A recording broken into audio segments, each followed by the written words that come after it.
नमस्कार, कंज्यूमर अड्डा में आपका स्वागत है। मैं हूं Manoj Shrivastava. World password day पर हम आपसे पूछ रहे हैं कि क्या है आपका पासवर्ड। इसलिए नहीं कि हम आपका पासवर्ड जानना चाहते हैं, बल्कि हम आपको ये बताना चाहते हैं कि आपका पासवर्ड कितना सुरक्षित है। दरअसल डिजिटल दुनिया डिजिटल होती गई और सब कुछ बदलता गया, मगर हम उलझे रहे अपने पासवर्ड में। ऊपर से पता ये चलता है कि कहीं डेटा ब्रीच हुआ है और उसमें हमारा पासवर्ड भी गया। पासवर्ड क्रैक करने के लिए बाकायदा प्रोग्राम तैयार किए जा रहे हैं। पासवर्ड बनाना और उसको याद रखना किसी को भी आसान नहीं लगता है। याद रखने लायक पासवर्ड खतरे को न्योता देता है, और खतरनाक पासवर्ड बना दिया तो खुद ही भूल गए। पासवर्ड याद नहीं रख सकते तो फिर कहां स्टोर करें। ऊपर से कुछ दिन के बाद ये नोटिस भी आपका पासवर्ड एक्सपायर हो गया। पुराना वाला पासवर्ड बताइए और नया पासवर्ड बना लीजिए। पुराना याद नहीं है तो फिर फोन नंबर बताइए, ईमेल पर जाइए, ओटीपी दीजिए, लिंक पर क्लिक कीजिए। गूगल पूछता है कि क्या मैं आपका पासवर्ड स्टोर कर लूं। अब क्या करें, उसको करने दें या मना कर दें। पासवर्ड को लेकर उलझनों का अंबार है। ये समस्या इतनी बड़ी हो चुकी है कि अब ज्यादातर ऐप 24 घंटे लॉग ऑन करके लोग छोड़ देते हैं। तो चलिए इस जंजाल को थोड़ा कम करते हैं, एक्सपर्ट्स की मदद लेते हैं। हमारे साथ है साइबर के cyber expert Ankit Sharma, cyber expert Ritesh Bhatia और cyber law expert Ashutosh Srivastava. Ankit Sharma ji, शुरुआत आपसे करते हैं। पासवर्ड की ये जो उलझन है, ये पहले एक आध पासवर्ड से शुरू हुई थी। जब कहानी कोई ईमेल का एक पासवर्ड होता था, बड़ी शिद्दत से हम उसको याद रखते थे, लेकिन अब पूरा जंजाल पासवर्ड्स का हमारे आसपास खड़ा हो गया है। समझ में नहीं आता इसको मैनेज कैसे करें। तो शुरुआत कहां से करें? जी, शुरुआत तो बेसिक हाइजीन से करनी पड़ेगी। पासवर्ड्स तो आपको ऑब्वियसली लगाने ही पड़ेंगे काफी सारे, उसका कोई ऑल्टरनेटिव नहीं है। उसका एक ही तरीका है कि अभी बहुत सारी चीजें आ रही है, जैसे एक पासवर्ड मैनेजर नाम की एक चीज होती है, जिसमें आपके सारे पासवर्ड्स जो है एक पर्टिकुलर वॉल्ट के अंदर ही सारे पासवर्ड स्टोर हो जाते हैं, राइट। तो उसके लिए आपको बार बार सारे पासवर्ड याद रखने की जरूरत नहीं है। उसके थ्रू आप ऑटो फिल कर सकते हैं पासवर्ड्स। तो इस टाइप की चीजें हैं अभी मार्केट में अवेलेबल। और पासवर्ड तो देखिए, password is always going to be the first line of defence. तो पासवर्ड तो होना जरूरी है और डिफरेंट होना जरूरी है। वो एकदम सेम, अगर आप एक एनालॉजी ट्राई करोगे तो ऐसा है कि आप पूरे घर की एक चाबी नहीं ले सकते। आपकी गाड़ियों की, आपके रूम्स की, लॉकर्स की, सबके अगर एक चाबी होगी, अगर एक वो खो गई तो आप मतलब you are on the verge of bankruptcy, आप बर्बाद हो सकते हो। तो सेम कंसेप्ट ऑफ पासवर्ड के साथ भी है। एक पासवर्ड आपका ब्रीच हुआ और अगर सेम पासवर्ड आपने हर चीज में लगा रखा है, तो इसको हम डेटा सिक्योरिटी में बोलते हैं डेटा ब्रीच डोमिनो इफेक्ट। उसमें one breach leads to another and so on. तो डिफरेंट पासवर्ड, कॉम्प्लेक्स पासवर्ड रखना आज की रिक्वायरमेंट है, बहुत जरूरी है ये। जी, तो पासवर्ड्स एक तो मजबूत रहें, और मजबूत पासवर्ड के कुछ फॉर्मूले होते हैं, जो कि उनमें से कुछ हम आपको अपनी स्क्रीन पे डिस्प्ले करके भी बता रहे हैं। लेकिन इसके अलावा भी आप सीख सकते हैं, समझ सकते हैं कि मजबूत पासवर्ड कैसे बनाया जाए। लेकिन आजकल कई सारे पासवर्ड हो जाते हैं। रितेश जी, पासवर्ड मजबूत कैसे बनाएं, और एक पासवर्ड नहीं बनाना है, कई बनाने हैं, इस बात को ध्यान में रखते हुए ही आप सजेस्ट करें। जी, मनोज जी, पहले बहुत बहुत शुक्रिया शो पे बुलाने के लिए। अभी कैसा है ना, पहली चीज जहां से हम शुरुआत करेंगे स्ट्रॉन्ग पासवर्ड बनाने की, तो सबसे बेहतर है अपने रीजनल लैंग्वेज में बनाइए। जैसे आप अभी अपना पासवर्ड बनाएंगे, इंग्लिश में बनाएंगे, हम कैरेक्टर्स इंग्लिश के यूज करेंगे। लेकिन जैसे और पासवर्ड इज आउटडेटेड, अभी कोई भी पासवर्ड नहीं बनाता है, अभी पास फ्रेज बनाते हैं। तो पासवर्ड और पास फ्रेज में फर्क ये रहा है कि आपने पासवर्ड डाल दिया व्हाइट बोर्ड, और पास फ्रेज होएगा this board is pretty white, तो लंबा जो जैसे हो जाता है। अभी यही चीज को आप अंग्रेजी में कीजिए। जैसे कि कोई भी एक मुहावरा उठा लीजिए, या तो कोई भी, पोल खुल गई, अगर आपने ऐसे बोल डाला पोल खुल गई, ठीक है, तो पोल खुल गई को मैं अभी हिंदी में इंग्लिश कैरेक्टर्स में कैसे लिखूंगा? POLLKHUL गई, GAYI। अभी इसके अंदर इसको स्ट्रॉन्ग बनाने के लिए पहले क्योंकि ये रीजनल लैंग्वेज में, ये कोई डिक्शनरी वर्ड नहीं है।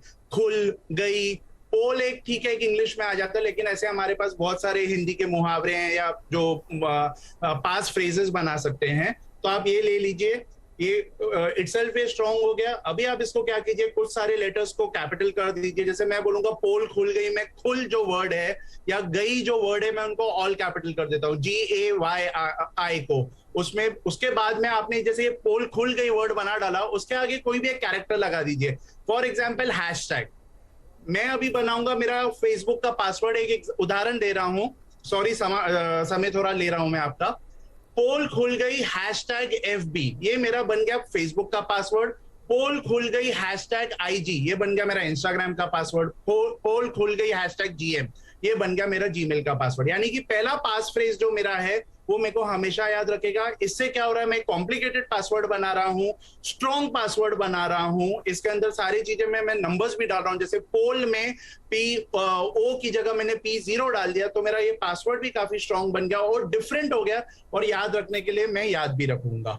तो ये हो गया एक पासवर्ड्स को स्ट्रॉन्ग बनाने को। लेकिन ये भी पासवर्ड जो है एकदम ही वीक रहेंगे अगर इनमें 2 फैक्टर ऑथेंटिकेशन नहीं रहेगा, और उस चीज के लिए हम बाद में बात कर लेंगे। जी, तो ये बताइए रितेश जी के ये जो आपने तरीका बताया कई पासवर्ड बनाने हैं, चलिए आपके सजेशंस को थोड़ा सा और अपने तरीके से एम्पलीफाई करके लोग किसको कर लेंगे। लेकिन सवाल ये है कि इसको स्टोर कैसे रखा जाए? क्या दिमाग में ही स्टोर रखना पड़ेगा, या फिर इसका कोई और समाधान आपके पास है? जी, मेरे पास इसका समाधान है। तो मैं क्या करता हूं, मैं जैसे बता रहा हूं, मैं जिनको भी ये ट्रेनिंग देता हूं और वो लोग भी बहुत खुश है जिस हिसाब से ये बन रहा है। तो आपने बना डाला, अभी आपको आपका याद रह गया, पोल खुल गई, वो आप साल 2 साल 3 साल तक मत बदलिए, ठीक है। उसके बाद आपका हैशटैग है या @ है, या तो आपने जो भी ले लिया। उसके बाद मैंने क्या डाला, FB डाला। अब मैं ये अपने आप को मेल कर देता हूँ, या तो मैं कहीं पे भी लिखूंगा, लेकिन मैं क्या लिखूंगा, मैं लिखूंगा फेसबुक का पासवर्ड है @FB। उसके पहले का पार्ट तो मुझे याद है, यानी कि पूरा पास फ्रेज में जो सेकंड पार्ट है वो ही सिर्फ मैं कहीं पे लिख देता हूं, या तो मैं याद रख देता हूं। मैं पासवर्ड मैनेजर में सेव नहीं करूंगा, मैं गूगल के इस पे भी सेव नहीं करूंगा, क्योंकि मैं जितना इनके ऊपर डिपेंडेंट रहूंगा और कल से मैं कहीं पे अटक गया हूं, मैं कुछ कर नहीं पा रहा हूं, तो ये मेरे लिए ठीक नहीं रहेगा। सो हाल फिलहाल मैं इसको कहीं पे भी मेरे नोट्स में बनाऊं या मैं हैंड रिटन नोट्स में बनाऊं या अपने आप को ईमेल कर देता हूं। अब जब बारी आती है चेंज करने की, मैं वापस से ऐसे लिखता हूं, पोल खुल गया हैशटैग में नहीं लिखता हूं, वो तो मेरे दिमाग में है। अभी मैंने क्या नवा बना डाला, पोल खुल गया हैशटैग फेस बी कर डाला फेसबुक की जगह, और मैं सिर्फ फेस बी वर्ड को अपने आप को एक ईमेल कर दूंगा या तो कहीं पे लिख दूंगा, क्योंकि उसका पहले का जो हिस्सा है वो मेरे दिमाग में अच्छी तरह घुसा पड़ा हुआ है। तो ये तरीका हो जाएगा आप याद रखने का। But I will not depend upon password managers और गूगल जो ऑप्शन देता है या सफारी ऑप्शन देता है सेव करने के लिए। जी मनु, अंकित जी ये बताइए, देखिए रितेश जो सुझाव दे रहे हैं उनको सुन के समझ के ऐसा लगता है कि जो लोग पहले से काफ़ी लॉजिकल हैं और थोड़े होशियार हैं वो इनके टिप्स को बड़ी अच्छी तरीके से फॉलो कर लेंगे। लेकिन आजकल तो सबके पास मोबाइल फोन्स हैं, सबके डिजिटल फुटप्रिंट्स हैं, सब लोग शायद इतना ना कर पाए, और स्टोर करने के लिए भी जैसे रितेश बता रहे हैं बड़ा अच्छा तरीका कि भैया एक छोटा सा चीज़ है जो उसको आप सेल्फ मेल करके रख सकते हैं। सबके लिए संभव नहीं है। उपाय क्या है, मतलब स्टोर करने के लिए, पासवर्ड स्टोर करने के लिए उन लोगों के लिए जो इतना नहीं कर सकते जो रितेश बता रहे हैं? जी जी बिल्कुल। एक तो जो रितेश ने तरीका बताया पास फ्रेज का, वो काफी कॉमनली यूज और काफी अच्छा तरीका है पास फ्रेज रखने का। बट इसमें भी एक इशू ऐसा आता है कि अगर किसी को आप एक टारगेटेड अटैक करना है, ठीक है, जैसे मुझे रितेश के ऊपर टारगेटेड अटैक करना है और मेरे को पता है कि रितेश के अगर जैसे पासवर्ड FB का है वो ये है, इंस्टाग्राम का लिख हुआ है वो भी ये है, अगर मुझे उनका व्हाट्सएप या किसी भी चीज का और दूसरी चीज का भी पासवर्ड करना होगा, the first combination that I am going to try is the same pass phrase, और उसके आगे जो भी है वो सब चीजें। तो ये है, एक तरीका है पास फ्रेज डाल के करने का, और obviously it is much effective than using the common ones. But हाँ, इसमें भी इशू है, इशू तो हर तरीके से आएंगे ही आएंगे। पासवर्ड मैनेजर लोग इसलिए रिकमेंड करते हैं बिकॉज एक तो क्या है, वो ऑटो फिल कर देता है पासवर्ड्स आपके। वर्स्ट केस में अगर पासवर्ड मैनेजर ब्रीच भी हो जाता है, आपके पासवर्ड्स को एक्सपोज भी कर देता है, वो एनक्रिप्टेड फॉर्मेट में होते हैं, उसको वापस से डिक्रिप्ट करना इज वेरी वेरी डिफिकल्ट। तो ये एक तरीका है काफी अच्छा जिसको अपन ऐसे यूज कर सकते हैं। बट ऑब्वियसली अब आप देखेंगे माइक्रोसॉफ्ट भी पासवर्ड मैकेनिज्म से दूर जा रहा है, वो लोग सारे ऑथेंटिकेटर एप्स लेके आ रहे हैं, बहुत जगहों पे बायोमेट्रिक्स यूज हो रहा है, फेस रिकग्निशन यूज हो रहा है, MFAs यूज हो रहे हैं। तो आई फील कि down the line after some time ये धीरे धीरे कम होता जाएगा पासवर्ड डालना, and it would be more dependent on the authenticators, या फिर आपके बायोमेट्रिक्स होंगे, डिफरेंट टाइप के MFAs होंगे। बट हाँ, ये जो चीजें रितेश ने बोली है वो सबके लिए बहुत जरूरी है। कभी भी सेव माय पासवर्ड वाली चीज पे कभी भी उस पर क्लिक मत कीजिएगा। सेव माय पासवर्ड और ये सब। अंकित, आपने इशारा तो दिया, तो थोड़ा उसको और साफ कर दीजिए। भविष्य क्या है पासवर्ड का? क्या इस झमेले से मुक्ति दिलाने के लिए भी टेक्नोलॉजी कुछ करने वाला है और तैयारी कर रहा है? तो क्या तैयारी कर रहा है जी? आप हर जगह देखिए, हर जगह पासवर्ड, जैसे बड़ी बड़ी कंपनीज हैं, आप अभी ऑफिस जाते हैं, पहले एक कोड आपको डालना पड़ता था, आपका तब ऑफिस का गेट खुलता था, and then you get inside your office. Right now it's on your recognition, मतलब फेशियल रिकग्निशन है, थंब प्रिंट्स हैं, बायोमेट्रिक्स इंट्रोड्यूस हो गया है। अभी आपके माइक्रोसॉफ्ट एप्लीकेशंस के लिए आपको ऑथेंटिकेटर एप्स चाहिए, तो धीरे धीरे जाके ये सब चीजें काफी यूज होने वाली हैं, जिसमें आपका बायोमेट्रिक्स, आपके डिफरेंट ऑथेंटिकेशंस और आपके मतलब various other things other than password, ये सब चीजें यूज होंगी होंगी। तो ये यूज होना, इट इज इनएविटेबल, ये डेफिनेटली यूज होने वाला है। बट फिर भी बेसिक हाइजीन तो तभी भी मेंटेन करनी ही पड़ेगी आपको।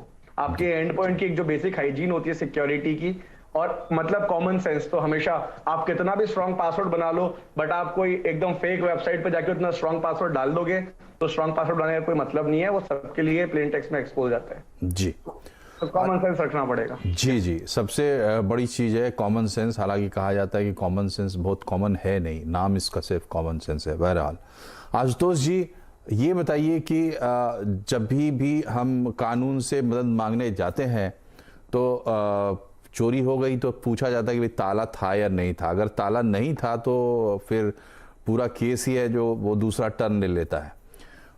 पासवर्ड को लेके कानून क्या कहता है? क्या हमारा पासवर्ड ब्रीच होता है तो ये इसके अगेंस्ट प्रोटेक्शन हमें मिलता है? जी देखिए, हमारे यहाँ IT एक्ट है 2000 का, जिसको टाइम टू टाइम अमेंड किया गया है, और इस IT एक्ट में एक सेक्शन है 66C। तो सेक्शन 66C जो है वो कहता है कि अगर कोई भी पर्सन फ्रॉडुलेंटली जो है या डिसऑनेस्टली अगर किसी का पासवर्ड या सिग्नेचर को यूज करता है, इस्तेमाल करता है किसी भी कंप्यूटर को ऑपरेट करने के लिए या किसी भी अकाउंट को ऑपरेट करने के लिए, तो वो एक पनिशेबल ऑफेंस उसको माना जाएगा, और उसमें जो है 3 साल का जो है इम्प्रिजनमेंट और यहाँ तक कि फाइन जो है 1 लाख तक का उसका प्रोविजन है। और जब भी इस तरीके के पासवर्ड को कोई हैक करता है या इस्तेमाल करता है, तो जो फर्स्ट थिंग जो करना चाहिए वो ये है कि जाकर के इन्फॉर्म करना चाहिए साइबर सेल को, और साइबर सेल को जो है ये उसकी ड्यूटी है कि ऐसे सिचुएशन पे जो है वो FIR को रजिस्टर करे, क्योंकि ये कॉग्निजेबल ऑफेंस इसको माना गया है। और जो ललिता कुमारी का एक जजमेंट था वर्सेस स्टेट ऑफ यूपी, जिसमें सुप्रीम कोर्ट ने साफ किया है कि जहां पे भी कॉग्निजेबल ऑफेंस का कोई भी कंप्लेंट लेकर के अगर आता है पुलिस स्टेशन में, तो ये उसका जो है ड्यूटी है पुलिस ऑफिसर का कि वो FIR को रजिस्टर करे और उसके ऊपर इन्वेस्टिगेशन करे। अभी इंडिया में पहले हालांकि कानून बना, लेकिन इसमें बहुत सारी ट्रेनिंग जो है नहीं थी, या साइबर सेल का जो डिपार्टमेंट था वो उस समय नहीं बना था। अभी धीरे धीरे करके जो है साइबर सेल के बहुत सारे जो है अलग से डिपार्टमेंट्स बनाए गए हैं अलग अलग सिटीज में, क्योंकि ये क्राइम्स इससे रिलेटेड काफी बड़ा है, और इसी वजह से जो है कानून में भी अमेंडमेंट जो है करते आ रही है सरकार। और जो ट्रेनिंग का जो दौर है, जो हमारे पुलिस ऑफिसर्स जिनको ये काम डेजिग्नेट किया गया है, उनको हर तरह से ट्रेनिंग प्रोवाइड किया जा रहा है ताकि वो इसको एक एक्सपर्ट्स की तरह जो है इसके साथ वो डील कर सके। इसके अलावा भी बहुत तरीके के जो क्राइम्स इसके अंदर, जैसे 65, सेक्शन 66C, 66D, अलग अलग तरीके के इसी से रिलेटेड क्राइम्स में लगभग 3 साल या उसके ऊपर का पनिशमेंट का जो है प्रिस्क्राइब किया गया है। और इसके अलावा अगर किसी को नुकसान हुआ है, उसके कंप्यूटर डेटा या उसके पासवर्ड को जो है किसी ने अगर चुरा करके हैक करके उसको नुकसान पहुंचाया है, तो सेक्शन 43 भी है उसी IT एक्ट 2000 में, जहां पे जो व्यक्ति जिसका नुकसान हुआ है वो हर तरीके से कॉम्पनसेशन भी मांग सकता है इसी IT एक्ट के हिसाब से। तो इसमें है, प्रोविजंस बनाए गए हैं। अभी हालांकि जो डेटा प्रोटेक्शन जो लॉज बनना चाहिए इंडिया में वो अभी नहीं बना है, वो अभी पेंडिंग है जी। अभी यूरोपियन कंट्रीज में है, काफी स्ट्रिक्ट बनाया है उन्होंने जी। और हमारा भी जो है ड्राफ्ट लगभग रेडी है। इसको धीरे धीरे मुझे लगता है कि ये प्रोड्यूस होगा पार्लियामेंट में, और इसको भी एक और स्ट्रॉन्ग कानून के तौर पे डेटा प्रोटेक्शन लॉज को भी जो है अप्लाई किया जाएगा हमारे कंट्री में जी। तो कानून के मोर्चे पर भी डेवलपमेंट्स जारी हैं, और कहानी ये है कि आपको इसका पूरा ध्यान रखना पड़ेगा। सबसे बड़ी बात यही है कि सबसे बड़ी जिम्मेदारी आपके ऊपर है, क्योंकि ये आपके हाथ में चाबी है। चाबी की सुरक्षा कोई और कैसे कर सकता है। लेकिन यहाँ पर सवाल ये है कि अगर हम चोरों की बात करते हैं तो सुरक्षा हम उनके हिसाब से करते हैं। चोर कहाँ किस तरीके से सेंधमारी करने की कोशिश करते हैं, वहीं हम प्रोटेक्शन लगाते हैं। उसके बारे में हम समझेंगे कि जैसे 2 फैक्टर या मल्टी फैक्टर ऑथेंटिकेशन की बात है, या इस तरह के और क्या उपाय हो सकते हैं, ये हम समझने की कोशिश करेंगे। छोटे से ब्रेक के बाद बने रहिए हमारे साथ।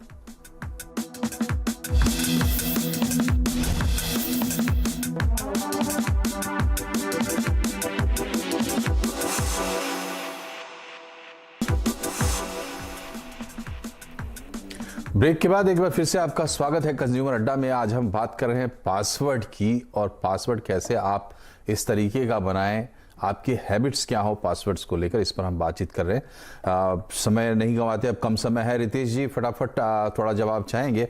जो मल्टी फैक्टर ऑथेंटिकेशन की आप बात कर रहे थे, उसके क्या फ़ायदे हैं और उसमें क्या डिसिप्लिन रखना चाहिए? देखिए मनोज जी, अगर आपने बहुत स्ट्रॉन्ग पासवर्ड भी रख लिया, जैसे मैंने आपको बताया, या तो उससे भी ज्यादा कॉम्प्लिकेटेड रख दिया, लेकिन आपको कोई एक ईमेल आ जाता है कि आपका इंस्टाग्राम अकाउंट मतलब ब्लॉक कर डाला है, और आपको लिंक पे क्लिक करना पड़ेगा, पासवर्ड डालना पड़ेगा अनब्लॉक करने के लिए, तो आप अपना वही उतना ही स्ट्रॉन्ग पासवर्ड वहां पे डाल देंगे, ठीक है, क्योंकि आपको लग रहा है कि वो मेल एक्चुअली रियल इंस्टाग्राम से, लेकिन एक्चुअली वो फेक ईमेल है। इसी को फिशिंग कहा जाता है। तो ऐसे में क्या जरूरी है कि एक 2 फैक्टर ऑथेंटिकेशन होना जरूरी है। वो हर प्लेटफॉर्म प्रोवाइड करता है, उसको प्लीज एनेबल कीजिए। नहीं तो ये जो पासवर्ड है ना, वो एक लंगड़ा पासवर्ड में जैसे बोलूंगा वो है, उसमें कोई दम नहीं है, धक्का मारेंगे आप गिर जाओगे, वैसी चीज हो जाएगी वो। तो इसके लिए आपको एक 2 फैक्टर ऑथेंटिकेशन डालना चाहिए। उससे क्या होगा, आपको एक कोड आ जाएगा। अगर आपने वो एसएमएस ऑप्शन चूज किया है, उसमें दूसरे ऑप्शंस भी होते थे, ऑथेंटिकेटर ऐप वगैरह वैसे भी यूज कर सकते हैं, लेकिन ये एक इजीएस्ट है अपने कंज्यूमर्स को दिमाग में रखते हुए। तो वो एक उसके साथ एक ओटीपी आएगा, फिर वो आप ओटीपी आप मतलब सोचेंगे कि अरे यार ये ओटीपी क्यों आ रहा है मुझे, तो आपको तभी एक मतलब एक हिसाब से एक और मौका मिल रहा है सोचने का कि क्या मैं सही जगह पे डाल रहा हूं। क्योंकि ऐसे टाइम पे कभी भी कुछ हो, प्लीज अपने ऐप में वापस से जाइए और देखिए, अगर सब चल रहा है तो आपको वो पासवर्ड डालने की जरूरत नहीं है। तो इसके लिए 2 फैक्टर ऑथेंटिकेशन जो है वो आपके व्हाट्सएप में भी होता है। व्हाट्सएप में उसको 2 स्टेप वेरिफिकेशन बोलते हैं, ताकि कल से कोई आपके नंबर से भी लॉग इन करे और गलती से आपका एक ओटीपी भी ले लिया उसने, जो कि ये केसेस बहुत हो रहे थे, तो वो वेरिफिकेशन कोड उसको याद रहेगा। तो कोई भी फिर आपसे आपका वेरिफिकेशन कोड मांग रहा है, उस टाइम पे आपका एंटीना एकदम खड़ा हो जाना चाहिए। तो आपके पास एक और मौका होगा खुद को बचाने के लिए, अगर आप 2 फैक्टर ऑथेंटिकेशन रखते हैं। आमतौर पर लोग थोड़ा सुस्त हो जाते हैं, सोचते हैं कि इसमें क्या ही चला जाएगा, तो इसलिए